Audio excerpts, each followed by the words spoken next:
أعوذ بالله من الشيطان الرجيم. بسم الله الرحمن الرحيم. وقاتلوا في سبيل الله الذين يقاتلونكم ولا تعتدوا إن الله لا يحب المعتدين. وقتلوهم حيث ثقفتموهم وأخرجوهم من حيث أخرجوكم والفتنة أشد من القتل ولا تقاتلوهم عند المسجد الحرام حتى يقاتلوكم فيه فإن قاتلوكم فاقتلوهم كذلك جزاء الكافرين فإن انتهوا فإن الله غفور رحيم. وقاتلوهم حتى لا تكون فتنة ويكون الدين لله فإن انتهوا فلا عدوان إلا على الظالمين. سورۃ البقرہ جو مدینہ منورہ کے اندر نازل ہوئی، اس مبارک سورت کی آیت نمبر 190 سے لے کر 193 تک کی آپ کے سامنے تلاوت ہوئی، اور ماقبل والی جو گزشتہ آیت نمبر 189 گزری تھی، اس مبارک آیت کے اندر حضرات صحابہ کرام کا پیارے پیغمبر صلی اللہ علیہ وسلم سے ایک سوال تھا کہ یا رسول اللہ، جس طریقے سے سورج ایک حالت پر باقی رہتا ہے، کمی بیشی نہیں ہوتی، اسی طریقے سے چاند کی کیفیت ایک جیسی کیوں نہیں رہتی، یہ گھٹتا بڑھتا رہتا ہے. اور مقصد اور منشا ان کے سوال کا یہ تھا کہ اگر سورج کی طرح چاند کی ٹکیا بھی اسی حیت پر رہے تو چونکہ ہمارا جو سفر ہوتا ہے وہ رات کے وقت کا ہوتا ہے، اس میں ہمیں دشواری کا سامنا نہیں ہوگا. اللہ تعالیٰ نے اس کا جواب دیا تھا کہ چاند کے جو گھٹنے یا بڑھنے کا معاملہ ہے، اس کی کیفیت معلوم کرنے سے نہ تمہیں دنیا کا کوئی فائدہ اور نہ ہی آخرت کا کوئی فائدہ.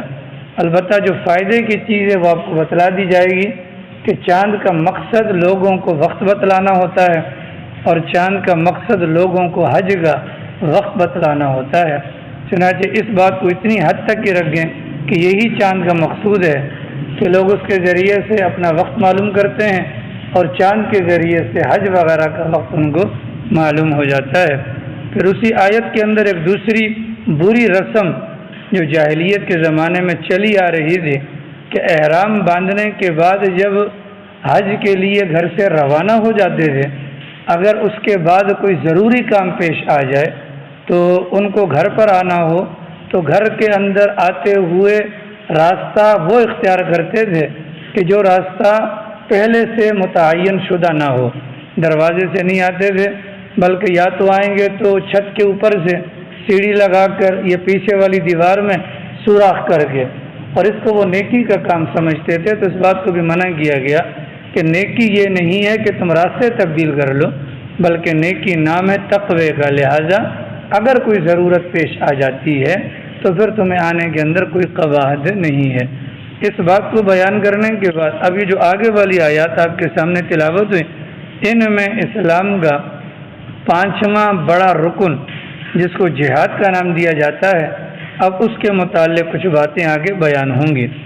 آپ اور میں جانتے ہیں کہ مکہ مکرمہ کی 13 سالہ مبارک زندگی کے اندر مسلمانوں کو حکم تھا کہ کفو ایدیکم، کہ تم نے کافروں کے ساتھ مقابلہ نہیں کرنا، ان سے اپنے ہاتھوں کو روکے رکھنا ہے. وَأَقِیمُوا الصَّلَاةَ وَآتُوا الزَّکَاةَ، البتہ تم نے نماز کو قائم رکھنا ہے اور زکوٰۃ کو ادا کرتے رہنا ہے.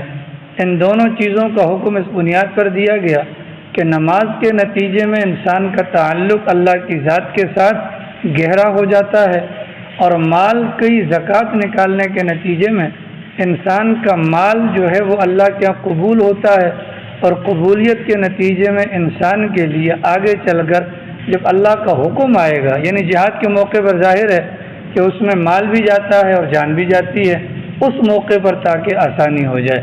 تو 13 سالہ مبارک زندگی کے اندر یہ تعلیمات دی گئیں. اور اس کے بعد جب مدینہ منورہ مسلمان تشریف لاتے ہیں تو وہاں پر آنے کے بعد اب حکم دیا گیا کہ اب اگر تمہارے ساتھ کوئی زیادتی کرتا ہے تو تمہیں مکمل اختیار ہے کہ تم ان کا بدلہ ان کو دے سکتے ہو. اب اس میں تھوڑی سی تفصیلات سمجھ لیجیے. ایک ہوتا ہے جہاد اور ایک ہوتا ہے قتال. ان دونوں کے اندر زمین آسمان کا فرق ہے. جب لفظ جہاد بولا جاتا ہے تو ہمارے اور آپ کے دماغوں میں جہاد سے مراد تلوار اٹھانا ہی آتا ہے، یہ ہمارے اور آپ کے ذہن کے اندر یہی آتا ہے کہ لفظ جہاد یہ خاص ہے میدان جنگ کے لیے، جبکہ ایسا نہیں ہے، بلکہ میدان جنگ کے لیے جو لفظ خاص ہے اس کو قتال کہا جاتا ہے، اس سے مراد جنگ ہوتی ہے۔ اور جو لفظ جہاد ہے اس کا معنی بڑا وسیع ہے، جیسا کہ ہم نماز ہے نا، نماز، تو نماز کو آپ دیکھ لیں تو نماز کا لفظ عربی زبان میں آتا ہے صلاۃ، صلاۃ سے نماز بھی مراد ہوتی ہے، صلاۃ سے دعا بھی مراد ہوتی ہے، صلاۃ سے رحمت بھی مراد ہوتی ہے۔ لفظ ایک ہے لیکن موقع محل کے اعتبار سے اس کے معنی کے اندر وسعت ہے۔ اسی طریقے سے جو لفظ جہاد استعمال ہوتا ہے، جہاد کا مطلب ہوتا ہے کوشش کرنا، جہاد کا مطلب ہوتا ہے کوشش کرنا۔ کوشش کس اعتبار سے کرنا؟ اللہ کے دین کی سربلندی کے لیے کرنا۔ اب اللہ کے دین کی سربلندی کے لیے مختلف طریقہ کار اختیار کیے جاتے ہیں، کبھی تلوار کی ضرورت پڑے گی تو کبھی زبان کی ضرورت پڑے گی تو کبھی قلم کی ضرورت پڑے گی۔ اس بنیاد پر رسول اکرم صلی اللہ علیہ وسلم نے خود اپنے فرمان کے ذریعے سے لفظ جہاد کو اور اس کی اقسام کو واضح فرمایا۔ کیا فرمایا کہ جاہد المشرکین باموالکم وانفسکم والسنتکم، کہ مشرکین کے خلاف جہاد کرو اپنے اموال کے ذریعے سے، اپنی جانوں کے ذریعے سے اور اپنی زبانوں کے ذریعے سے۔ ٹھیک ہے، گویا کہ اگر کوئی بندہ کسی موقع پر اللہ کے دین کی سربلندی کے لیے مال لگاتا ہے تو یہ جہاد بالمال کہلائے گا۔ اگر کوئی بندہ بنفس نفیس میدان میں جاتا ہے تو یہ جہاد بالنفس کہلائے گا۔ اگر کوئی بندہ اللہ کی دین کی سربلندی کے لیے دعوت دیتا ہے، تبلیغ کرتا ہے تو یہ جہاد جہاد بالزبان کہلائے گا کہ زبان کے ذریعے سے دعوت ہے۔ اگر کوئی بندہ وہاں پر جو آگے کافر ہیں ان کے دلوں کے اندر اسلام کے متعلق جو شکوک و شبہات ہیں، ان شکوک و شبہات کو دور کرنے کے لیے تحریر لکھ کر دیتا ہے، قلم کا استعمال کرتا ہے تو یہ جہاد بالقلم کہلائے گا۔ جب یہ مختلف اقسام ہیں تو وہ بندہ بھی مجاہد کہلائے گا جو مال خرچ کرے گا، وہ بندہ بھی جو جان مارے گا، وہ بندہ بھی جو زبان چلائے گا، اور وہ بندہ بھی جو اپنے قلم کے ذریعے سے اس معاملے کو کرے گا۔ تو یہ جہاد کا لفظ عام طور پہ بولا جاتا ہے کہ جی یہ سارے کے سارے وہ ہیں جو میدان جہاد یا میدان جنگ سے وابستہ نہیں، بلکہ جہاد مختلف قسم کا ہوتا ہے۔ چنانچہ آپ دیکھیں کہ پوری دنیا کے اندر جتنے بھی مسلمان ہیں وہ دین کی سربلندی کے لیے ان کی نیت تو ہے، لیکن ہر بندہ اپنے اپنے طریقے کے ساتھ وہ جہاد کر رہا ہے، وہ جہاد کر رہا ہے۔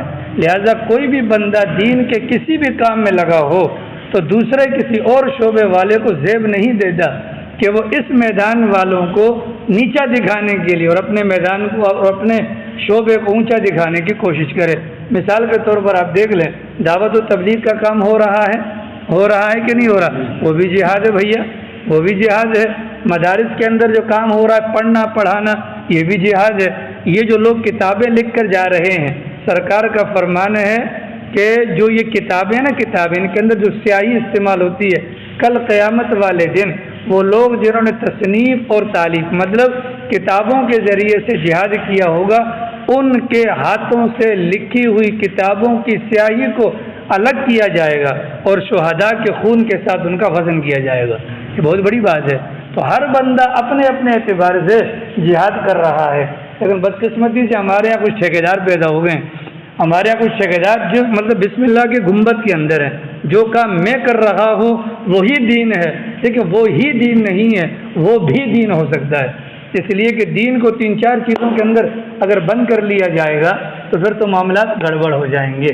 ٹھیک ہے، سیاست ہے، الحمدللہ وہاں پر کھڑے ہو کر اگر سسٹم کے خلاف بات کی جا رہی ہے تو ہم نہیں کہیں گے کہ یار یہ کٹر دنیا دار ہے، نہیں بھائی، ممکن ہے کہ وہ اپنے اعتبار سے پیغمبر کی وہ تعلیمات جو سلطنت کے متعلقہ ہیں وہ اس کو بیان کرنے کے لیے پلیٹ فارم آپ کو پارلیمنٹ کا چاہیے۔ اب آپ روڈ پر 4 بندوں کو کھڑا کر کے، 2 بچوں کو کھڑا کر کے جی غلامی نہ منظور، غلامی نہ منظور، تو یہ چول پن ہے، یہ جہاد نہیں ہے۔ ٹھیک ہے، اب پھر اس میں کیا ہوتا ہے؟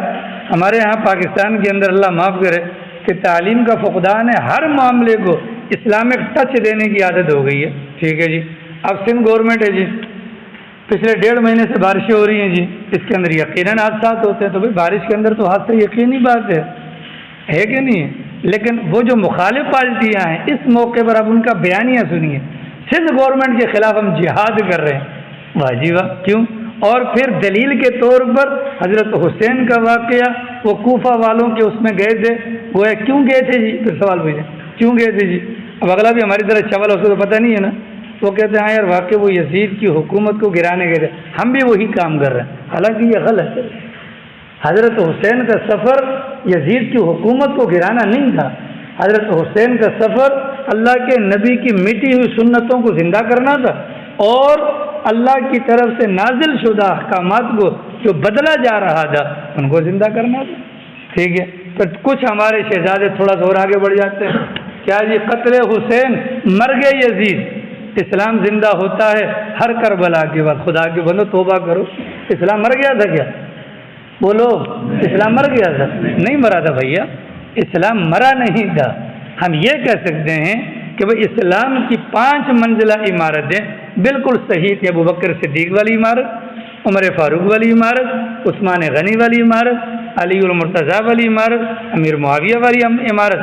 چھٹی جو عمارت تھی اس میں یزید آ کر بیٹھا، اور ان 5 عمارتوں کو وہ کچھ نہیں کر سکتا تھا، وہ تو ختم ہو چکا، لیکن آگے جو چھٹی منزل تھی اسلام کی اس کے اندر خرابی پیدا ہو گئی تھی، اس کی اصلاح کے لیے حضرت حسین یہاں سے تشریف لے کر گئے تھے۔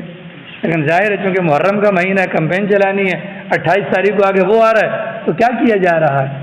اپنی روز مرہ کی وہ جو ہیں ان کو جہاد کرنا، یہ جہاد نہیں ہے، کیونکہ جو جہاد ہوگا نا، جہاد آپ اس کو جنگ کہہ دیں، سیاسی جنگ کہہ دیں، اقتدار کی جنگ کہہ دیں، جب لفظ جہاد کسی کام کے پیچھے لگے گا تو یاد رکھیے جہاد اس عمل کو کہا جائے گا جس میں نیت اللہ کے دین کی سربلندی ہو۔ اللہ کے دین کی کیا ہو؟ اگر اللہ کی دین کی سربلندی کے لیے 2 قدم بھی اٹھیں گے نا، یہ جہاد ہے۔ آگے سنو، اور جو یہ لوگ کہہ رہے ہیں داڑیاں منہ پہ نہیں رکھتے جی، ہاں داڑیاں منہ پہ یہ نہیں رکھتے ہیں، کیا کر رہے ہیں جی؟ جہاد کر رہے ہیں جی۔ جوان کے بچے شکل تو اپنی دیکھ، اسی سنت کو زندہ کرنے کے لیے حضرت حسین یہاں سے بھاگ رہے تھے، جن کا تم نام لیوا ہو آ رہی ہے، ان کے کپڑے دیکھو، لیڈیز کو ساتھ گھما رہے ہو، یہ کون سا دین ہے؟ آپ یوں کہو کہ یہ ہماری سیاسی کمپین ہے، سیاسی ہماری جنگ ہے، اس کو جہاد کا نام نہ دیا جائے۔ آ رہی عمران بھائی؟ تکلیف تو ہو رہی ہوگی گرمی میں، سب کو ہو رہی ہے، ٹھیک ہے میری جان؟ آگے سمجھ میں، لفظ جہاد وہاں پر اختیار کرنا ہے، استعمال کرنا ہے کہ جب پیچھے نیت کیا ہو؟ اللہ کے نبی کا دین زندہ ہو جائے، بس۔ اس کے لیے آپ کو وردی پہننے کی بھی ضرورت نہیں، تلوار اٹھانے کی ضرورت بھی نہیں، ہاں کہیں جانے کی ضرورت بھی نہیں ہے کہ پرچی کاٹو آج سے میں بھی آپ کے ساتھ، نہیں، آسان سا طریقہ۔ ماشاء اللہ بھائی اعجاز صاحب وہاں سے آئے ہیں، کہاں سے؟ 36 اپنا A1 سے آئے ہیں، راستے میں کسی جگہ موٹر سائیکل لوگ روک لیں، صرف نیت یہ کر لیں کہ یار یہ جو مجمع یہاں بیٹھا ہے، یہ مجمع یہاں بیٹھا ہے، ان کے یہاں بیٹھنے پر نبی کو تکلیف ہو رہی ہے اور نبی کے دین کا نقصان ہو رہا ہے، اس نیت سے بریک مار کے خالی ان کو دعوت دے دیں، ان کا رکنا، ان کو دعوت دینا، یہ بھی جہاد ہے۔ ہری سمجھ، جہاد بہت آسان ہے، چنانچہ سرکار نے باقاعدہ وضاحت کی کہ مکہ فتح ہو گیا، ہجرت کا باب ختم ہو گیا، مطلب وہ جو ہجرت پہلے فرض تھی ختم، ولیکن جہاد و نیت، جہاد اور نیک اعمال کی نیت کہ قیامت کی صبح تک باقی رہے گی۔ اگر خالی جہاد نام ہے تلوار اٹھانے کو، تو ہم تو سارے کے سارے یہودی یا نصرانی ہو کے مریں گے۔ آ رہی ہے؟ جہاد کو خالی وہاں کے ساتھ خاص نہ کیا جائے، بلکہ جس بندے سے جتنا ہو سکتا ہے اللہ کے دین کی سربلندی کے لیے کام کرے، رب کے کاغذوں کے اندر وہ مجاہد لکھا جائے گا۔ وہ کیا لکھا جائے گا؟ مجاہد لکھا جائے گا۔ ہر بندہ اپنے اپنے اعتبار سے سوچ لے، میرا بچہ داڑھی کاٹتا ہے، اس بچے کو منع کرے کہ یار یہ میرے نبی کی سنت ہے، دماغ میں خیال کرے وہاں سے 1500 خطوط جو آئے تھے ان میں یہ بات لکھی ہوئی تھی کہ یہاں پر نبی کی سنت مٹائی جا رہی ہے، اس سنت جو مٹ رہی تھی اس کو زندہ کرنے کے لیے حضرت حسین گئے تھے۔ اگر ان کا عمل جہاد تھا تو میرا آج اپنے بیٹے کو داڑھی کا کہنا بھی جہاد ہے۔ آ رہی کہ نہیں آ رہی؟ یہی حال نمازوں کا ہے، روزوں کا ہے، زکوٰۃ کا ہے، دیگر تمام احکامات ہیں۔ ہم اگر ہاتھ پہ ہاتھ رکھ کے بیٹھے رہیں گے تو پھر ہمارے لیے مشکلات ہوں گی۔ لہذا فرمایا گیا کہ جہاد ایک چیز نہیں ہے، جہاد کے مختلف شعبہ جات ہیں۔ جہاد کے کیا ہیں؟ مختلف شعبہ جات۔ اسی طریقے سے دین کے مختلف کام ہیں. اب یہاں پر دعوت و تبلیغ والے آتے ہیں، الحمدللہ وہ اپنا کام کر رہے ہیں. ہمارا فرض کیا بنتا ہے؟ ان کو محبت کے ساتھ دیکھیں، جتنا ان کے ساتھ تعاون ہو سکتا ہے کریں، مدارس کے ساتھ تعاون کریں، خانقاہوں میں جا کر وقت لگائیں، کوئی مجاہدین آتے ہیں ان کی امداد کریں. ٹھیک ہے. اب معاملات کیا ہیں کہ میں اور آپ مجاہد بھی اسی کو سمجھیں گے جو مطلب لوکل پرسن ہو، یعنی کسی تنظیم کے ساتھ. ہمارے فوجی بھی تو جہاد کر رہے ہیں، ان کے ساتھ کیوں نہیں کمپین چلاتے ہو؟ میں نے اس دن درس کے اندر کہا کہ اللہ معاف کرے کہ گزشتہ کچھ دنوں پہلے لسبیلا حادثے کے اندر پاک فوج کا ہیلی کاپٹر تباہ ہوا، 5 اعلیٰ افسران شہید ہوئے، اور یہاں سے کمپینیں چلائی جا رہی ہیں فوج کے خلاف، فوج کے خلاف. ہاں باقاعدہ کمپینیں چلائی گئی، الحمدللہ وہ پکڑے گئے. اب مجھے یہ بتلائیں کہ ادھر فوج کے خلاف باتیں بھی کرتے ہو، ادھر لیاری میں 20,000 گھر ہیں، 20,000 گھروں میں خالی ایک فوجی کا گھر ہے. اگر جہاد کا اتنا ہی شوق ہے، واقعتاً چاہتے ہو کہ جہاد تو بھیا وردی پہن کے جاؤ نا، وردی پہن کے جاؤ، وہاں پر جہاد کرو. کس نے منع کیا؟ وہ کام بھی نہیں کریں گے، ان پر لعن طعن کریں گے. تبلیغ میں نہیں جائیں گے، ان پر بھی لعن طعن کریں گے. مولویوں سے اللہ بچائے 14ویں صدی کے، اس سے بھی وہ کریں گے. دین کا کام کریں گے نہیں. تو پھر مجھے بتائیں گے اس شعبے کو زندہ کیسے کریں گے کہ میں بھی یہ کہنے والا بن جاؤں کہ میں نے اپنے اعتبار سے اللہ کے دین کی سربلندی کے لیے کام کیا ہے. کوئی عمل تو ہونا چاہیے نا بھیا، کوئی عمل تو ہونا چاہیے نا. اس وجہ سے اللہ نے محدود نہیں کیا جہاد کو میدان کے ساتھ. پیغمبر کی زبان سے کہلوا دیا مال لگاؤ، زبان لگاؤ، قلم لگاؤ. اب جہاں جہاں آدمی استعمال کرے تو مجاہد ہوگا. البتہ جب لفظ قتال آتا ہے اس سے مراد خالص جنگ ہوتی ہے، اس سے مراد کیا ہوتی ہے؟ لیکن وہ خالص جنگ کے معاملات میں بھی اسلام نے اپنے ماننے والوں کو جو ہدایات دی ہیں ان سے پتہ یہ چلتا ہے اسلام بھی اس طرف کا یعنی کہ حامی نہیں ہے کہ کسی کو مارا جائے. لیکن ساری دنیا مانتی ہے اگر بدن کے اندر ایسا پھوڑا نکل آئے جو کینسر کا ہو اور اس کی بقا پورے کے پورے وجود کی موت کی صورت میں نکلے تو ساری دنیا کے لیے کاٹ دو اس کو. یہی حال اس بندے کا بھی ہوتا ہے جو نہ تو اسلام قبول کرتا ہے نہ ہی مسلمانوں کے ماتحت رہتا ہے بلکہ فتنہ فساد برپا کرتا ہے. اسلام کہتے ہیں ٹھیک ہے اب جائیں اور ان کا راستہ روک سکتے ہیں. آگے سمجھ میں؟ جہاد 2 طرح کا ہوتا ہے، ایک کو کہتے ہیں اقدامی جہاد اور ایک کو کہتے ہیں دفاعی جہاد. اقدامی آگے پہل کرنا، دفاعی ہمارے اوپر کوئی اٹیک کرے ہم اس موقع پر اپنے جان بچانے کے لیے ان کے ساتھ مقابلہ کریں. اسلام نے دونوں کی اجازت دی ہے لیکن اسلام پسند اس بات کو کرتا ہے کہ مسلمان اقدام نہ کرے، دفاع کی پوزیشن میں آئے. ٹھیک ہے. اسلام کے متعلق پروپیگنڈا کیا جاتا ہے، اسلام تلوار کے زور پر پھیلا ہے. اس پروپیگنڈے کو دماغ میں رکھیں اور تھوڑا سا تاریخ کا مطالعہ کر لیں کہ پہلی جنگ ہوئی ہے بدر کے اندر. ٹھیک ہے. بدر مکہ مکرمہ سے میلوں دور ہے اور مدینہ منورہ کے قریب ہے. کافر وہاں سے مارنے آئے تھے یا مسلمان پہلے گئے تھے؟ کافر آئے تھے نا بھائی. ٹھیک ہے. احد مدینہ منورہ کے اندر ہے، کافر وہاں سے مارنے آئے تھے، مسلمانوں نے تو پہلے نہیں کی نا. اب اگر کوئی بیوقوف بھی ہوگا جو کہے گا نہیں اس موقع پر وہ کافر آ کے مارتے رہیں اور مسلمان تلوار نہ اٹھائیں تو پاگل ہیں گے. ٹھیک ہے. احزاب کے موقع پر ٹوٹل آبادی مدینہ کی مرد 3,000 اور ان کے جو چڑھائی کرنے والے آئے تھے وہ بھی 3,000. ٹھیک ہے. وہ آئے ہیں نا، مسلمان تو نہیں گئے. اس سے پتہ یہ چلا اسلام بھی اس چیز کو پسند نہیں کرتا لیکن بامر مجبوری کڑوی گولی ضروری ہے تاکہ فتنہ فساد کو ختم کیا جا سکے. فتنہ فساد کو ختم کیا جا سکے. اسلام نے اجازت ضرور دی ہے لیکن اس کو کھیل تماشے کے طور پر نہیں بلکہ تعلیمات دی. بوڑھوں کو نہیں مارنا، بچوں کو نہیں مارنا، عورتوں کو نہیں مارنا، مسلح مت کرنا. ٹھیک ہے. پھلدار درختوں کو مت کاٹنا، یہ ساری تعلیمات اسلام نے دی. گویا کہ اسلام اس چیز کو بامر مجبوری ایک ضرورت کے درجے میں نظریہ ضرورت کے ساتھ اجازت دیتا ہے. ان آیات کے اندر اس بات کو بیان کیا گیا. دوسرا معاملہ یہ تھا کہ آپ اور میں جانتے ہیں کہ سن 6 ہجری کے اندر سرکار نے جو خواب دیکھا تھا اس خواب کے اندر سرکار نے دیکھا کہ وہ احرام باندھ کر عمرے کی غرض سے تشریف لے کر گئے لیکن حدیبیہ کے مقام پر راستہ روک لیا گیا. شرائط طے ہوئی اگلے سال آنا ہے. اگلے سال جب آنے لگے تو ظاہر ہے یہ معاہدہ تھا مشرکین کے ساتھ، تو جو رب کا نہیں ہے اس سے وفا کی کیا امید؟ تو صحابہ کرام کو تشویش ہوئی. اس بنیاد پر کہ ان پر کیسے اعتبار کریں؟ اگر وہ قتال کرتے ہیں تو حدود حرم کے اندر تو قتال منع ہے۔ اللہ تعالیٰ نے آیات کے اندر اس چیز کو بیان کر دیا کہ دیکھو تم قتال میں پہل مت کرنا، لیکن اگر حدود حرم کے اندر وہ حدود حرم کے اپنا حرمت کو پامال کرتے ہیں تو تم بھی ان کا جواب دے سکتے ہو۔ وَقْتُلُوهُمْ، اللہ تعالیٰ نے فرمایا وَقَاتِلُوا، اور لڑو، فی سبیل اللہ، اللہ کے راستے میں، الذین، ان لوگوں سے، یقاتلونکم، جو تم سے لڑیں، مطلب پہل وہ کریں، اب تم اپنا دفاع کرو، ولا تعتدوا، لیکن زیادتی، حسین بھائی زیادتی مت کرنا، زیادتی مت کرنا۔ اس سے بجلی کا مسئلہ بھی واضح کر لو، اس سے بجلی کا مسئلہ بھی واضح کر لو۔ وہ کیسے کہ بھائی وہ ظالم ہیں، ٹھیک ہے ہم ظالم نہ بنیں، وہ ظالم ہیں ہم مظلوم بن جائیں۔ اس میں سیاستدانوں کو بھی دیکھ لو، اگر وہ ظلم کر رہے ہیں ہم مظلوم بن جائیں۔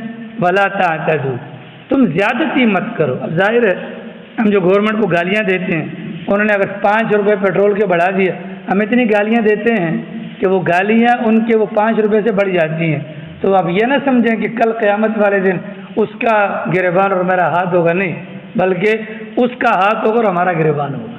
ولا تعتدوا، ہر معاملے کے اندر زیادتی مت کرو۔ زیادتی، گھر کے اندر بیوی بھی، اس پر بھی زیادتی مت کرو، اس پر بھی زیادتی مت کرو۔ آج کل گیس نہیں آ رہا نا گھروں پر، اس گرمی کے اندر، اس حبس کے اندر وہ بیچاریاں جو گھر کے اندر ہوتی ہیں، اندھیرا بھی ہے اور وہ کھانا پکاتی، نمک بھی کم ہو سکتا ہے نا، زیادتی مت کرو، وہ ہماری نوکرانیاں نہیں ہیں۔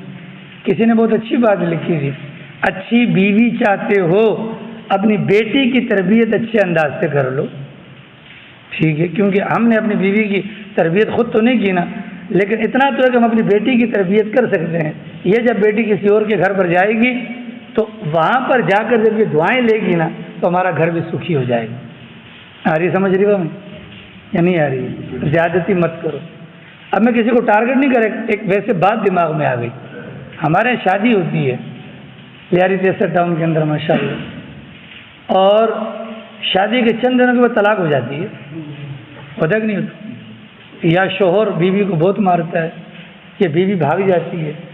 کبھی وجوہات پر غور کیا سر؟ تھوڑا سا کیجئے گا۔ شادی ہوتی ہے، گلی کے اندر ٹینٹ لمبا لگ گیا، اب ادھر سے ایک مثال ہے، ادھر سے کسی نمازی کو گزرنا ہے، ہم نے ٹینٹ لگایا، وہ گزر تو نہیں سکتا، ٹھیک ہے۔ کوئی مریض گزر رہا ہے، وہ گزر، اس کو گھوم کے آنا پڑے گا۔ کسی کو پیشاب آ رہا ہے، اس کا گھر یہاں پر ہے، وہ گھوم کے آئے گا۔ اس کے دل سے جو بددعائیں نکلتی ہیں نا، وہ بددعائیں بڑی کارآمد ہوتی ہیں۔ تو ہماری شادی تو اللہ خیر صلی اللہ ختم ہو جاتی ہے، سال کے بعد طلاق، پتہ نہیں جی کس کی نظر لگ گئی، اب یار پتہ نہیں کس کی بددعا لگے۔ سر وہ بددعا اس کی لگی ہے جس کی وجہ سے جس کو آپ نے راستے سے روکا تھا، یہ آپ کی طرف سے زیادتی ہو گئی، یہ کیا ہو گئی؟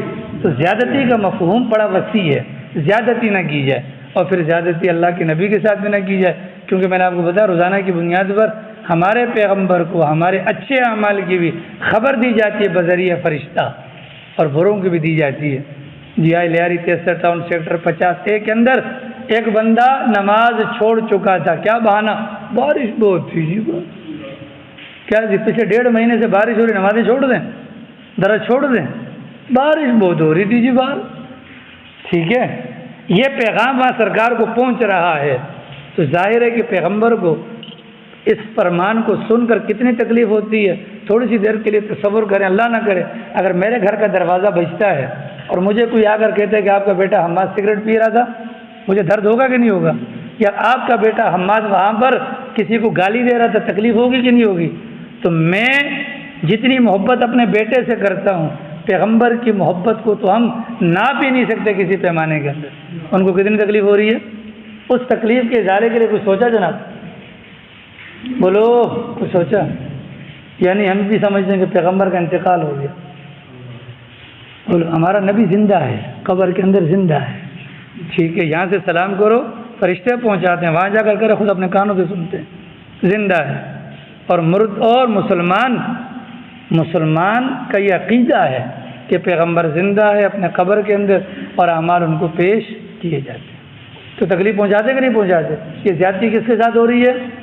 پیغمبر کے ساتھ آئندہ نہیں کریں گے انشاءاللہ۔ کوئی بھی کام کرنے سے پہلے سوچ لیا کریں کہ یار یہ عمل جو میں کر رہا ہوں اس عمل پر اللہ کے نبی کی تکلیف ہوگی کہ نہیں، اگر ہو رہی ہے بھلے وہ کتنا ہی بڑے سے بڑا اچھے سے اچھا کام نہ ہو اس کام کو چھوڑنا ہے۔ ان اللہ، اللہ کی ذات، لا یحب، محبت نہیں کرتی، پسند نہیں کرتی، المعتدین، زیادتی کرنے والوں کو۔ فیصل صاحب نیند آ رہی ہے؟ اللہ کی ذات سونے والوں کو بھی پسند نہیں کرتی، ٹھیک ہے؟ اس لیے کہ بچہ دنیا میں آتا ہے، آج تک آپ نے سنا کہ بچہ سویا ہو دنیا میں آیا ہو؟ جو بھی بچہ آتا ہے وہ زندہ ہی آتا ہے، آج تک ابھی سنا؟ بڑے بڑے تجربات آپ حضرات نے کیے ہوں گے۔ کوئی سویا بچہ اندر سے باہر آیا شادی کو، آپ نے کو دیکھا بچہ نکلتے ہوئے کیسے دیکھیں گے آپ؟ بولنا کیسے دیکھیں گے؟ لیڈیز کا معاملہ ہوتا ہے، ٹھیک ہے؟ ان اللہ لا يحب المعتدین، اللہ کی ذات زیادتی کرنے والوں کو۔ حسین بھائی آپ کو بھی نیند آ رہی ہے، اس وجہ سے کہا گیا کہ دوپہر کو سنت کی نیت سے قیلولہ کر لیا کرے 10 منٹ 15 منٹ، اس کا بڑا فائدہ ہوتا ہے۔ وَقْتُلُوهُمْ، صحابہ کے دل میں تھا نا یار ایسا نہ ہو کہ ہم وہاں جائیں حدود حرم کے اندر یہ ظالم غلطی کریں، فرمایا وَقْتُلُوهُمْ، مسلمانوں کو ان کے ساتھ قتال کرو، ان کو مارو، حیث ثقفتموہم، جہاں کہیں پر بھی تم ان کو پاؤ۔ مطلب اگر حدود حرم میں وہ مستی کریں گے تو پھر ان کی خیرت نہیں ہے۔ واخرجوہم، اور ان کو نکال باہر کرو، من حیث اخرجوکم، جیسے انہوں نے تمہیں نکال باہر کیا تھا، مطلب مکہ مکرمہ سے۔ والفتنۃ اشد من القتل، اب یہ جو آپ کے ذہن میں آ رہا ہے مسلمانوں کہ یہ حدود حرم کے اندر قتل و قتال، یہ تو بہت زیادہ عجیب چیز ہے۔ اللہ میاں فرماتے ہیں اس سے بڑا گناہ وہ فتنہ ہے۔ وہ کیا ہے؟ فتنے سے مراد کیا ہے؟ کہ لوگوں کو دین کے راستے سے ہٹانا یا رکاوٹیں کھڑی کرنا، یا کیا کرنا؟ رکاوٹیں کھڑی کرنا۔ یہ حدود حرم کے اندر قتال سے بھی بڑا گناہ ہے۔ آپ کا ان کو مار کر باہر نکالنا، اس فتنے کو ختم کرنا ہے، تو ظاہر ہے کہ بڑی مصیبت سے جان چھڑانے کے لیے چھوٹی مصیبت کو ہاتھ میں لینا پڑتا ہے۔ وَلَا تُقَاتِلُوهُمْ، البتہ مسلمانوں کو کہا گیا کہ تم ان سے عند المسجد الحرام، مسجد حرام کے قریب قتال مت کرنا، حتیٰ یہاں تک کہ یقاتلوکم فی، وہ وہاں پر تم سے پہلے قتال کریں، اگر وہ کرتے ہیں تمہیں اجازت۔ فَإِنْ قَاتَلُوكُمْ، دوبارہ فرمایا اگر وہ تم سے قتال کرے نا ان کو تم بھی بھون ڈالو۔ كَذَلِكَ جَزَاءُ الْكَافِرِينَ، یہی بدلہ ہے کس کا حسین بھائی؟ کافروں کا۔ کس کا بدلہ ہے؟ کافروں کا۔ فَإِنِ انْتَهَوْا، اگر وہ یعنی کافر باز آ جائے، مطلب اب تلوار نہیں اٹھائیں گے، اب فتنہ نہیں کریں گے، صلح صفائی کر لیتے ہیں، فَإِنَّ اللَّهَ، تو بلا شبہ اللہ کی ذات معاف کرنے والی ہے اور رحم کرنے والی ہے۔ وَقَاتِلُوهُمْ، یہ تو حدود حرم کی بات ہے نا، اب باہر نکلیں، ان کافروں کے خلاف تب تک جنگ کرنی ہے حتی لا تکون فتنہ، یہ جو رکاوٹ والا چکر ہے فتنہ، یہاں تک کہ ختم نہ ہو جائے، ٹھیک ہے؟ اس وجہ سے کہا گیا الجہاد ماضٍ الی یوم القیامہ، کہ جہاد قیامت کی صبح تک جاری رہے گا۔ سب سے آخر میں انشاءاللہ ہمارے امام مہدی علیہ الرضوان آئیں گے، ٹھیک ہے؟ وہ ہمارے آخری امام ہوں گے، اور اس کے بعد سیدنا عیسیٰ علیہ السلام آئیں گے، مسلمانوں کا اور اسلام کا بول بالا ہو جائے گا، تب تک جہاد جاری رہے گا۔ وَيَكُونَ الدِّينُ لِلَّهِ، اور دین خالص ہو جائے کس کے لیے؟ اللہ کے لیے۔ دین کس کے لیے خالص ہو جائے؟ اللہ کے لیے۔ تو انشاءاللہ جہاد کریں گے۔ یونس بھائی آپ کیسے جہاد کریں گے؟ ابھی تو آپ نے اتنی موٹی جمائی لی ہے، اور جمائی آتی ہے کب؟ جب شیطان ہمارے دماغ کے ساتھ کھیلتا ہے، کھیلتے کھیلتے جب وہ دماغ کو ہلا دیتا ہے نا تو پھر شیطان ہنستا ہے، ہمارا منہ کھلتا ہے۔ جی یہ باقاعدہ کتابوں کے اندر سراحت ہے۔ اس بنیاد پر سرکار نے فرمایا کہ جب آج زور سے روکا باقاعدہ یہاں تک کا حکم ہے کہ منہ کے اندر وہ کرو، شیطان اس بات پر ہنستا ہے، اور ہمارے پورے محلے کی طرف سے لے رہے ہوتے ہیں، ٹھیک ہے؟ نہیں لینا چاہیے، برا مت بنائیے گا، ٹھیک ہے بھیا؟ فَإِنِ انْتَهَوْا، اچھا وَيَكُونَ الدِّينُ لِلَّهِ، دین کیا ہو جائے؟ خالص ہو جائے، ٹھیک ہے؟ ہم میں سے ہر بندہ اگر جہاد کرنا چاہے تو وہ اذان کی نماز پر پہلی فرصت میں اپنی دکان بند کرے، بات ختم ہو، ٹھیک ہے؟ نمبر 2، اپنی دکانوں پر لوٹے رکھو، اذان کی آواز ہو گئی وہاں وضو شروع کر دو، یہ خاموش دعوت ہے۔ خاموش جہاد ہے. ٹھیک ہے, خاموش کیا ہے؟ جہاد ہے. جیسے ملا دو پیازا اور عالمگیر اورنگزیب عالمگیر صاحب تھے نا, تو کوئی مناظرہ ہوا, نام لینا مناسب نہیں جن کے ساتھ ہوا, تو فریق مخالف نے کہا بادشاہ سلامت, ہم مناظرہ کرنا چاہتے ہیں لیکن یہ آپ کو جو ملا دو پیازا ہے نا, یہ مجلس میں نہیں ہونا چاہیے, ہم اس کے بعد مناظرہ کریں گے. اورنگزیب عالمگیر نے کہا ٹھیک ہے جی. ملا دو پیازا کو کہا کہ بھائی بات سن, اولا تو نے کل آنا نہیں, اور اگر آ ہی گیا تو زبان نہیں کھولنی. کہا ٹھیک ہے جی. ملا دو پیازا دربار کے کھلنے سے پہلے چلا گیا اور جا کر جوتے اپنے اٹھا کر بادشاہ سلامت کی گدی کے اوپر رکھ دیے. بادشاہ آیا, حد ادب گستاخی, کس نے رکھے ہیں جوتے؟ سب نے کہا جی ملا دو پیازا کے جوتے. اب ملا کیوں رکھے ہیں تو نے؟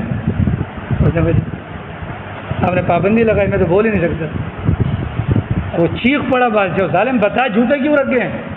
ٹھیک ہے, پھر یہاں تک کہ فریق مخالف نے کہا ٹھیک ہے اس کو بولنے کی اجازت ہے. حضرت والا میں نے اس وجہ سے جوتے یہاں رکھے ہیں کہ سرکار کے زمانے میں اس طبقے کے لوگ جب آتے تھے نا تو وہ پیچھے سے چپلیں چھپا لیتے تھے. انہوں نے کہا ہم تو سرکار کے زمانے میں تھے ہی نہیں.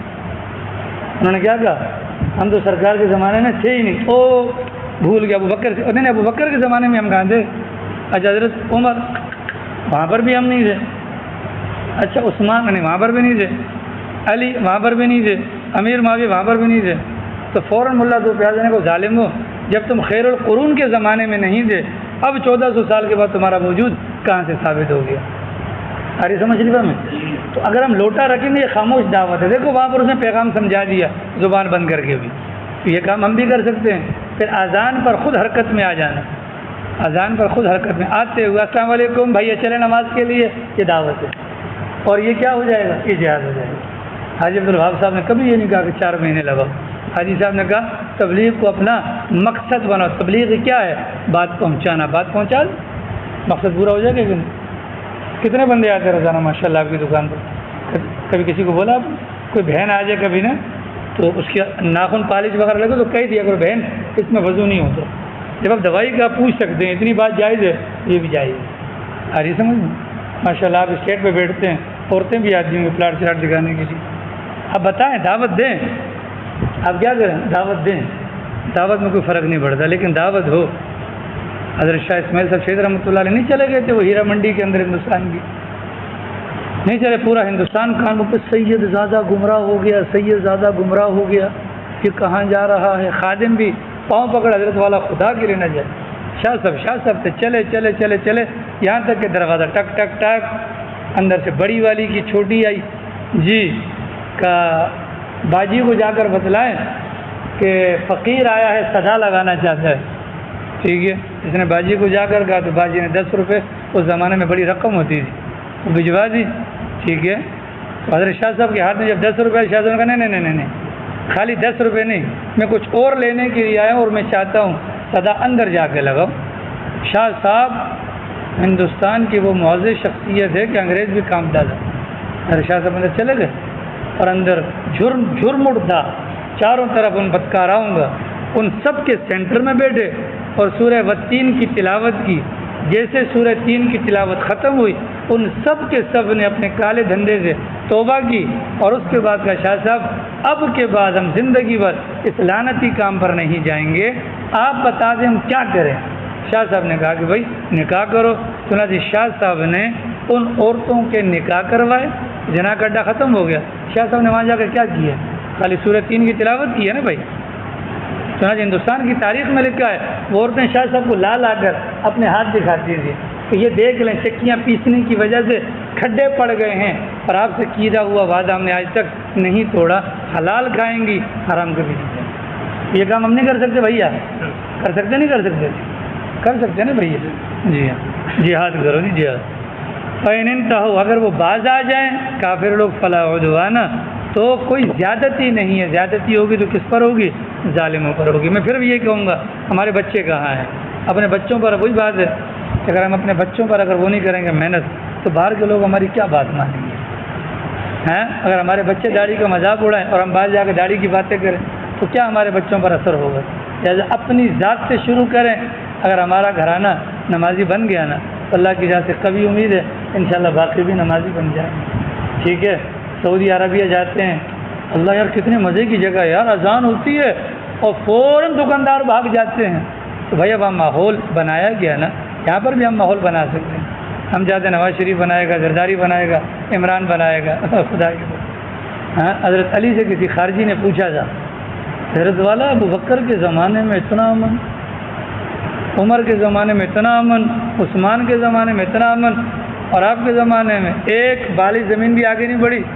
حضرت علی نے فرمایا ابو بکر، عمر اور عثمان کے زمانے میں ان تینوں حضرات کے مشیر ہم تھے، اسلام پھلتا گیا پھولتا گیا، اور ہمارے زمانے میں مشیر تم جیسے لوگ ہو، لہٰذا اسلام جتنا تھا اتنا ہی باقی ہے.